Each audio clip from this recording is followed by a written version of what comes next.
প্রতিদিনের ব্যবহারের জন্য শক্তিশালী ফুড গ্রেইনার হচ্ছে তাদের জন্য কিন্তু একটা হাই প্রিমিয়াম কোয়ালিটির ফুড গ্রেইনার আমি নিয়ে আসলাম, যেটা কিন্তু ডিরেক্টলি চায়না থেকে ইম্পোর্টেড থাকছে। এটাতে কিন্তু আপনারা যে কোনো ধরনের মশলা কিন্তু ব্লেন্ডিং করতে পারছেন। স্টেনলেস স্টিল বডির মধ্যে কিন্তু থাকছে এবং এটার ক্যাপটা কিন্তু কাভারটা কিন্তু দেখতে পাচ্ছেন অনেকটা বেশি হাই প্রিমিয়াম কোয়ালিটির মধ্যে, সাথে কিন্তু সিলিকনের রাবার অ্যাড করে দেওয়া আছে যাতে করে ভিতরের মশলাটা যেন বাইরে চলে না আসে, সেজন্য কিন্তু এই সিলিকনের রাবারটা অ্যাড করে দেওয়া আছে। আর এটার ভিতরে আমরা দেখতে পাচ্ছি কিন্তু 8টা ব্লেড সিস্টেম দেওয়া আছে যাতে করে মশলাগুলো খুব সুন্দরভাবে মিহিভাবে গুঁড়া করা যায়। এছাড়াও কিন্তু এটাতে কিন্তু একদম মরিচা পড়বে না, কোনো জং পড়বে না, জং ধরার কোনো ধরনের পসিবিলিটি নেই।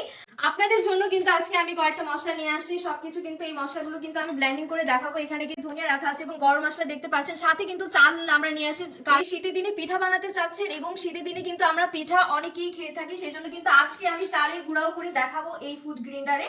তো প্রথমেই কিন্তু আমি জিরাটা গুঁড়া করে আপনাদের লাইভে সরাসরি দেখাবো যাতে করে আপনারা ক্লিয়ারলি বুঝতে পারেন যে কতটা সুন্দরভাবে মিহিভাবে প্রেস করলে কিন্তু কন্ট্রোল করতে পারবেন। তো এটা যদি আমি চাপ দিয়ে ধরি তখন তো জিরাটা কিন্তু আমরা গুঁড়া করে ফেলেছি, দেখতেই পাচ্ছেন খুব সুন্দরভাবে কিন্তু ফিনিশিং হয়ে গিয়েছে এবং আমরা দেখাচ্ছি যে কতটা সুন্দর মিহিভাবে কিন্তু গুঁড়া করে নিতে পারবেন। এরপরে দেখাচ্ছি আমি আপনাদেরকে ধনিয়া গুঁড়া করে, তো দেখতেই পারবেন খুব সুন্দর প্রেস করলেই কিন্তু চাপ দিয়ে ধরলেই কিন্তু এটা ব্লেন্ডিং হয়ে যাবে।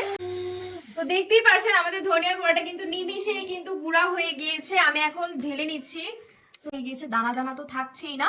এখন আমি আপনাদেরকে দারচিনি পেস্ট করে দেখাবো। তো দেখ করলে কিন্তু এটা অন হয়ে গিয়ে, তো অলরেডি দেখতে পাচ্ছেন আমাদের গরম মশলাটা কিন্তু একদম ফিনিশিং হয়ে গিয়েছে। এখন আমি ঢেলে নিচ্ছি, দেখতেই পারবেন অনেক কোনো দানা দানা থাকছে না, একদম মিহিভাবে কিন্তু আপনারা ব্লেন্ডিং করতে পারবেন খুব অল্প সময়ের মধ্যে। তো এবার কিন্তু আমরা চালটাকে গুঁড়া করে দেখাবো।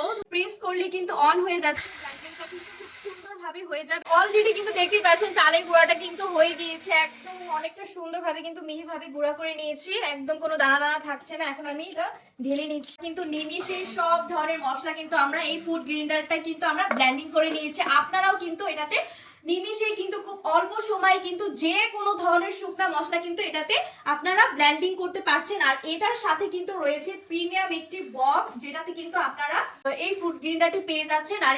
আর এই ফুড গ্রেইন্ডারটি হচ্ছে 600 ওয়াটের 220 ভোল্টের একদম বিদ্যুৎ সাশ্রয়ী একটা চমৎকার প্রোডাক্ট। সো যারা যারা এই প্রোডাক্টটি অর্ডার করতে চাচ্ছেন সবাই স্ক্রিনে দেওয়া নাম্বারে যোগাযোগ করুন, অথবা আপনারা অর্ডার নাও বাটনে ক্লিক করে অর্ডারটি কনফার্ম করে ফেলুন। ধন্যবাদ।